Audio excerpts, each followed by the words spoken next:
You know, just the other day in the live stream, I was saying what a stupid character Galactus is.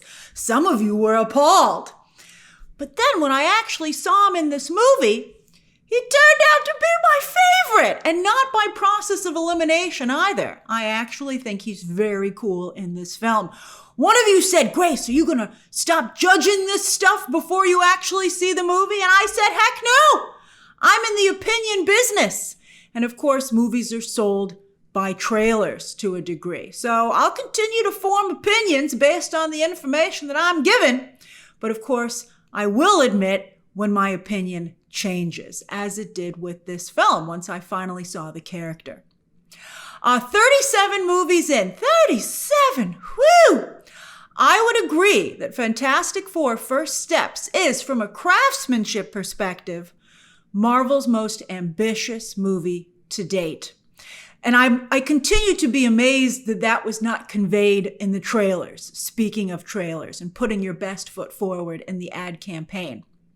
It looks phenomenal, from the set design to the VFX to the score, so it sounds good too. To thank goodness getting rid of the cookie cutter MCU look that has made almost 20 years later, and as the MCU I think has gotten a little sloppier, made all the MCU movies to a degree start to blend together. The entire sequence of when the Fantastic Four first meets Galactus and then must escape Galactus is sensational. You simply don't get better than that sequence. And if you're at all a comic book fan, the movie is worth seeing for that extended sequence alone. However, overall, I feel the script is rushed, weak, and full of plot holes, oversimplifying the exact same situation that James Gunn's Superman dares to explore in depth. The two movies are, in my opinion, shockingly similar, even down to both featuring, briefly, black holes. I was like, oh my gosh, you gotta be kidding me with this. But they're here, to be fair, I think Superman could have had more action as well. But there's not just a shocking lack of action in Fantastic Four, but aside from Johnny Storm, Galactus, and the Silver Surfer, a surprisingly little use of powers. I was very surprised by that. And I feel that this movie missed the mark with some of its casting, particularly with Pedro Pascal as Reed Richards. As good as he is as Joel, he's just not a fit with Mr. Fantastic. But I don't think it's Pedro Pascal's fault so much, because I think, as with some of the other characters, it's an issue with the script. I don't necessarily agree with some of the creative choices that Pascal makes as Reed Richards, but I think he was working with the script that was given to him. So let's discuss without spoilers, and I'm looking forward, as always, to your own non-spoiler thoughts below. Now, while I didn't love Fantastic Four First Steps, I certainly didn't hate it either. I think there's a lot here to like, but I think there's also a lot here to criticize. Well, here's the thing. I acknowledge that a number of you are really enjoying this movie, and I think that's fantastic. At the end of the day, we'll see how it does at the box office. That, I think, will be a really important factor, as always. But I hope you'll see my critiques of the film, as a differing opinion. I really hate apologizing for my opinion. I hate it. I don't see a lot of my male counterparts having to do that. But I'm also sick of having to deal with some of the aggressive criticism when I don't fall exactly in line with some of you. So I'm putting this in here, and, we'll see how it goes. All right, so anyway, I have a whole weekend of coverage planned, so I hope you'll hit that subscribe button and maybe the like button for an honest opinion. And yes, we have a whole weekend of fun, lots of videos coming, including, of course, as always, my box office report on Sunday. Again, that will be the decider. And some of you don't like that, but that's the way it's Hollywood's a business. All right, so, you don't like that, these movies are made to make money. All right, and maybe Fantastic Four will make a lot of money. So since I'm seeing a lot of positivity for the film, which is great, although who knows, maybe that's just what my algorithm is feeding me. We'll see. Let's start out with what I also really enjoyed. By far and away, again, I feel that the best sequence in the film is their trip to space to rendezvous with Galactus. Although, I was really feeling the whole galactic aspects of the film as soon as Silver Surfer showed up. Wow! I think overall, the characters that resonated with me the most were the ones with the most, who were the most fantastic, right? That truly used their powers. The mix of practical effects and CGI to bring Galactus to life worked better than I ever could have imagined. You know, they talked about that a lot in the run-up to the film's release. And I was like, yeah, all right, let's see it. And now that I've seen it, I'm just really blown away with how well it worked out. And I feel in the film the character is so captivating to the point of being hypnotic. I could look at Galactus all day, baby. And I've always, again, thought that character was stupid. And now I'm like, you might actually have something here, MCU. I mean, to think also of how far the MCU has come from Dormammu to Galactus, two characters who are very similar in how they're presented and how they interact with the heroes, their respective heroes that they're dealing with. I mean, it's amazing, again, how far. I think it's not only chalked up to experience, but Matt Shakman, the director, really deserves a lot of credit for that. I was also blown away by the Silver Surfer, aka Julia Garner's character. She's always amazing. She was so good. The VFX on her were flawless, and she cut a stunning figure as she surfed across the cosmos. She was just so cool in every single frame of the film that she was in. I loved this character. There were a lot of complaints about going with her instead of the male version of the character. But I don't see how anyone could have a problem with this once they've seen it. It's that good. It's so good, it's good enough to shut up all the complaints. It's just amazing. And like Ralph Ineson's Galactus, both characters are incredibly well realized, with the VFX team and actors working together so flawlessly that they truly create movie magic. And then Johnny Storm, who interacts with them interestingly the most. Johnny Storm, he was great. And even before he interacted with the Silver Surfer and Galactus, I was very impressed with how his powers are realized on screen. There's an early scene, which has already been released to help promote the film, where he absorbs a raging fire. And that just really captured my imagination. I really thought that was cool. I've never seen the Human Torch use his powers like that before, and I thought it was very well realized in live action. There are problems with Johnny and the Silver Surfer from a script perspective, but this is a non-spoiler review. And also, we're talking about the positive right now. So on that note, let's now move over to the set design and the score. Without a doubt, the set design in this film is amazingly well done. I mean, not just the design, what they came up with, but their execution, their ability to actually create it. And on that note, director Matt Shakman, has said that he insisted on a lot of these sets being practical. And you can tell, I think it makes a difference. Although they can't all be practical, and you can't tell, to the movie's credit, where the practical sets end and the VFX begin. Like the Times Square that they created and everything like that. I mean, it was just really, really amazing. I was very, very impressed with it. As sloppy as the VFX have been in a lot of recent Marvel movies, here, I don't feel you could get better than the VFX here. They were incredibly well realized, except for one shot, and I wonder if you caught this as well, where the FF get out of the Fantastic Car. I really liked that Fantastic Car when it was flying around, though. But there's a quick little noticeable blip, like a little glitch as they get out of the car. And since the VFX and the rest of the film are so good, I'm surprised they didn't catch that and fix that. That was weird. I'm like, oh, you missed just one spot. The score is also amazing. Michael Giacchino, he has a very impressive body of work, but to his credit, this is not only one of his best scores, but it's also very distinct.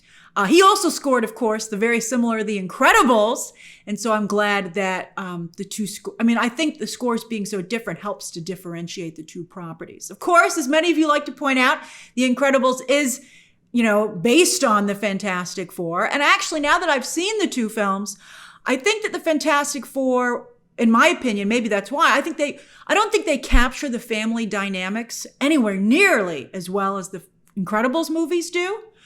But I do like the cosmic scientific aspects of the Fantastic Four, which are not at all a part of the Incredibles. The Incredibles are, they're all action. They're not, they're not science-based at all, interestingly enough. And so that's a good way to, I think, distinguish the two super families. So I really like being in the world of the MCU's Fantastic Four. And if the film does do well, I can see this being a tremendous asset for Disney because they can create it in real life. Well, they already did create it in real life for the practical sets, but they can do that in their theme parks, on their cruise ships, in their hotel rooms. I would love to be in that world, as I enjoyed being in that world in the film. However, I want to make a distinction here because while I think the set design is remarkable, I don't think the world building is good. In fact, I think the world building is really lacking, and that's very interesting to me. So on that note, let's now switch to the things that I think need a little bit of work. For all the work that was put into the visuals and the sound of the film, and I guess maybe some of the big ideas of the movie, maybe, I really, again, liked the space elements of the film. But I think that the script is poor. And I think the film felt very rushed. At times, particularly for the first 30 minutes of the movie before they went to space, I felt like I was still watching a trailer, albeit an extended trailer for a film that was yet still to actually arrive. Without spoilers, I think the best example of this is Johnny's love of space. Despite what it's done to his loved ones. I mean, he turned out pretty good. Actually, everybody kind of seems to have benefited, except, of course, Ben. But it was so devastating what happened to Ben. It's weird that Johnny would be like, I love space, when you're like, well, maybe you won't be so lucky next time you venture out into space. Like, he's very eager in the film to go back to space, but it's never explained why. And also, it doesn't answer why Johnny, multiple times, is willing to sacrifice himself. Why is Johnny so unhappy on Earth? That is a very interesting question. I'm glad the movie asks it, if only it took the time to answer it. And it's so brilliant to have him have a space potential love interest show up.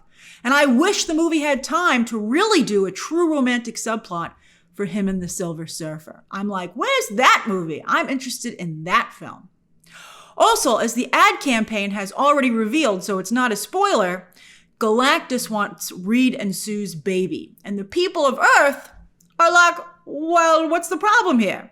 Because the Fantastic Four, though, are unwilling to put, the Fantastic Four are, they're like, we're going to sacrifice potentially billions of people on Earth for a newborn, right? Who, by the way, would not even, based on the scenario that was presented to them, would not even be killed. I mean, I don't know. Galactus seems pretty cool, maybe. I don't know. I mean, it's a really complex scenario. And when you think of all the soldiers that have been sacrificed in wars throughout history for the greater good, which also is a very moral quandary, right?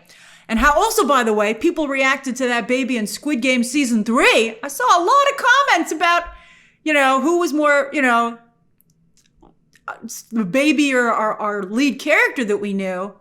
I mean, it's just, again, a very complex situation that I don't really know if a Disney Marvel movie can explore accurately or in a way that the audience would want to.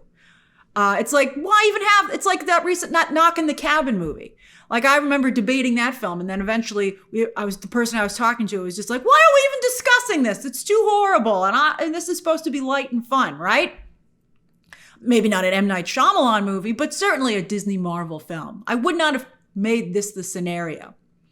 And also, where are the governments of the world in this film? Why does the Fantastic Four get to decide, right?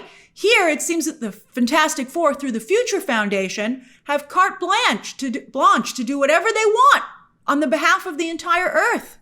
And there's not any references even to the governments. There's a quick shot of their seats at the Future Foundation.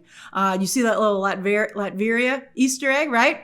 At the Future Foundation. But they aren't a part of any of the conversations about what the Fantastic Four might do. I mean, they seem to only have a seat there. It's just, without any actual power. It just felt extremely unrealistic that the entire world would decide to just, I preferred the conversation in Superman about, it's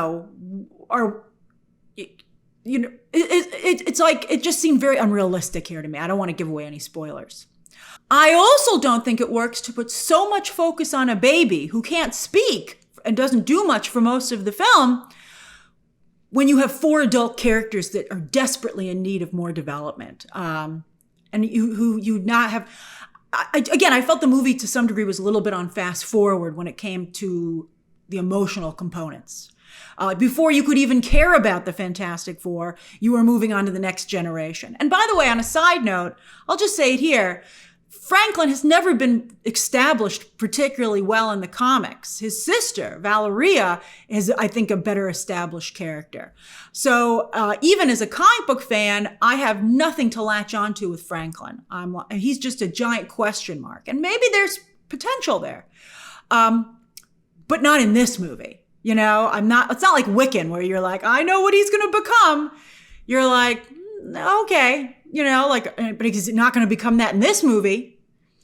So like Ben Grimm, for instance, has really nothing to do in the film, which is too bad because the storyline that's hinted at with Natasha Lyonne as a potential love interest, I thought had potential, right? I mean, they did so little of it. You can't even say whether or not it would be good, but I kind of liked it. Although I don't know about making Ben so sad all the time. Let's talk about that. On that note, does the MCU Fantastic Four feel like the comic book Fantastic Four?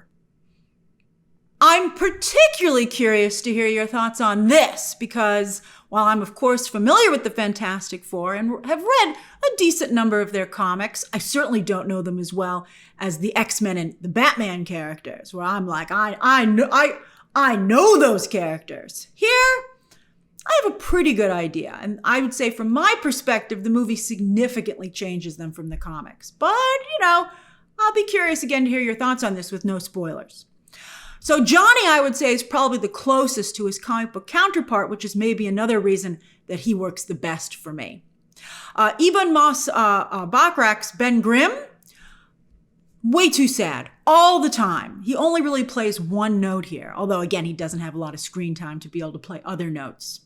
But we're talking about a character who in the comics masks his pain with bravado and humor. Like at one point, he's like, Reed, don't feel bad about what happened to me. And it's like, well, it's kind of hard not to since you're sad constantly. It's like, he does not seem like he's moved on and accepted his new life. And then also, I don't know why they lean so heavily into the cooking. Actually, I do, because I think that's a nod to the bear. And I'm like, but he's supposed to be a different character than that. This isn't, you know, Cousin Richie didn't get hit with cosmic rays.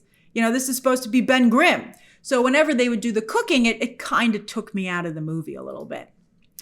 Now, I've really enjoyed a number of Pedro Pascal's performances, from Joel to The Mandalorian to his recent work in The Materialists. And he can play cold and calculating, by the way. I mean, like Joel at the end of season 1 it's kind of a little bit of a Reed scenario there. So he does have that in his acting toolkit. And by the way, he has a one-sided conversation with his son Franklin, who as a baby, again, can't really talk back to him. But that was, I think, the best moment for this version of Reed for me. I thought it was not only touching, but it had like some funny lines as well. But to me, this is not the Reed Richards of the comics. He gets a lot of stuff wrong. I mean, his batting average, so to speak, is horrible in this movie, to the point where I'd be like, don't ask this Reed what we should do. I mean, he gets most of his stuff wrong. And he seems also like a really caring and nice person. Well, I think Pedro Pascal also, for some reason, I think decided to do a very stilted performance. I mean, it was a choice, and I have to give him credit for, you know, hey, he swung for the fences on this, and that's great. But I don't like the creative choice that he made. But he just seemed like too nice of a person. Like he's willing to face hard truths and make tough calls, but he has none of the coldness of the comic book Reed Richards.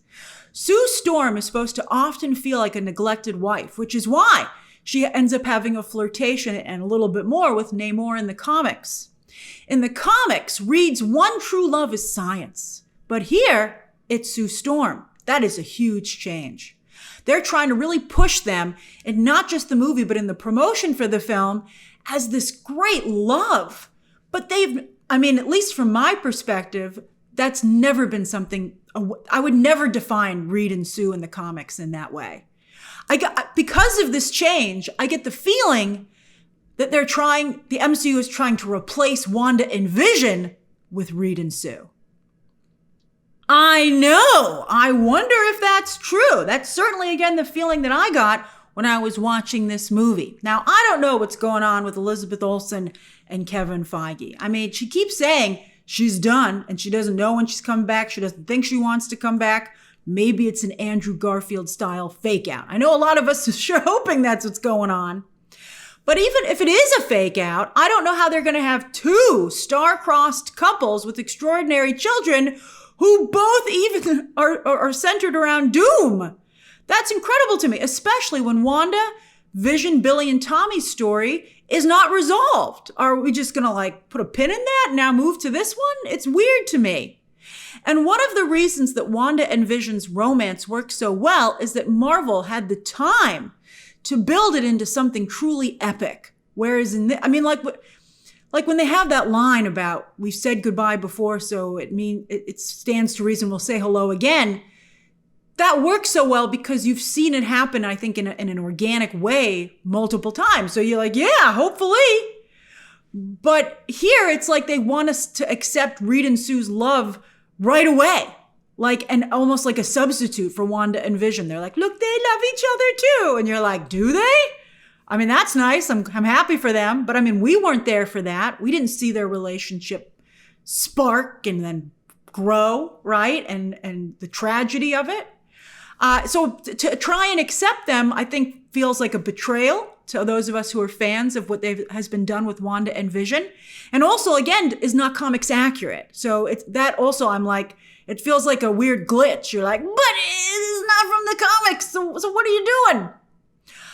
I think one of the things the thing that might have actually surprised me the most about the film is that, in my opinion, Sue is the cold and calculating one. That was a real surprise, and we'll discuss it in the spoiler review. But going forward, if Reed does turn evil, like he does in the comics, or at least blur the line between good and evil, I would think Sue Storm would be the Lady Macbeth figure there and would be the one maybe to push him in that direction. Someone who herself has a personality between Reed and Doom, rather than just being simply a pawn between them as she has been in the comics. Maybe that's a great idea. Matt Shakman has talked about giving Sue more agency, and perhaps that's what he means. We'll have to see how it plays out. It could end up being brilliant.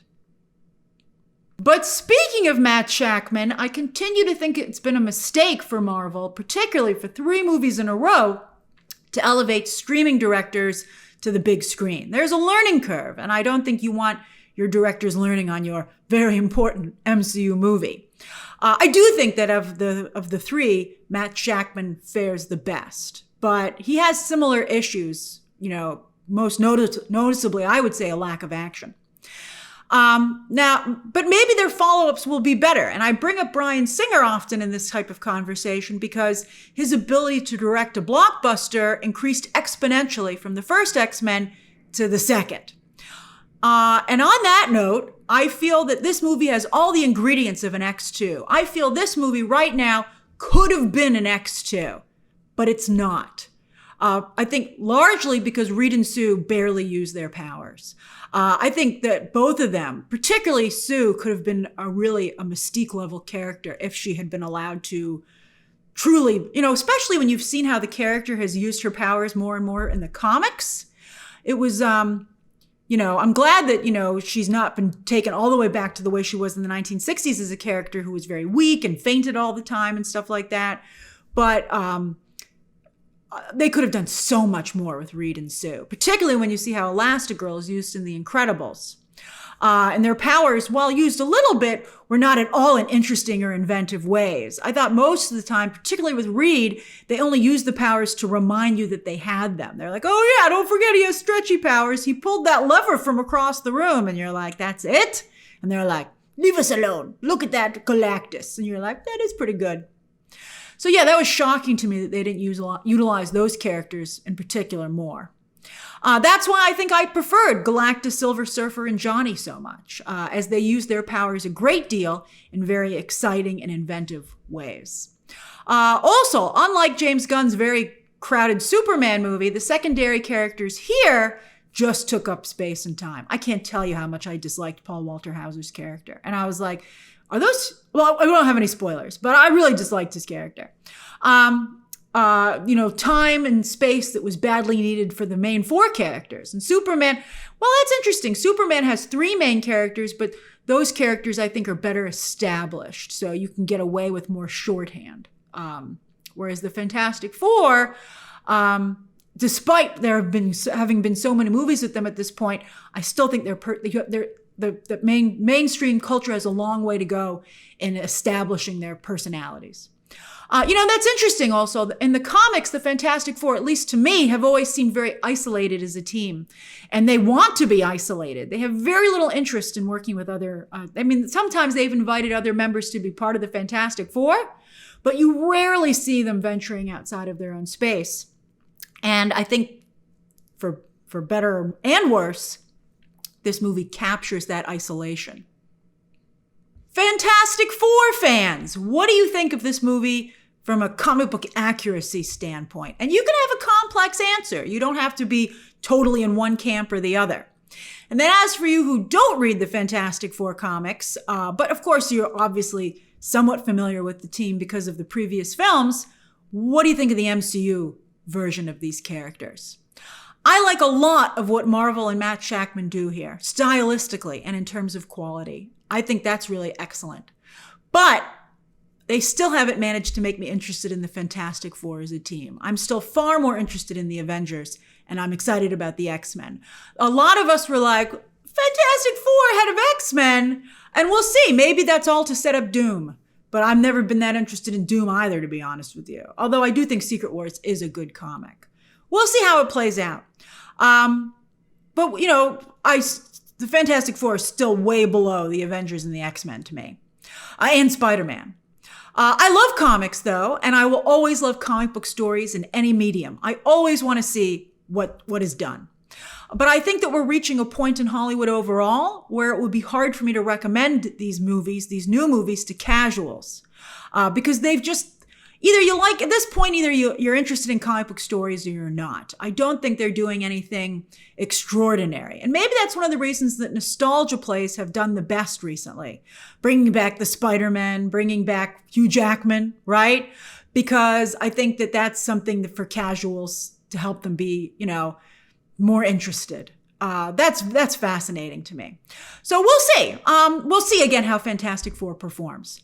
I wouldn't recommend Fantastic Four to non-comic book fans. Unless you want to go to the movies. It's certainly a good time at points. But I think if you're into comics, you're going to want to see this. And I think that the Galactus sequence, as I said, the extended Galactus sequence is truly extraordinary or fantastic.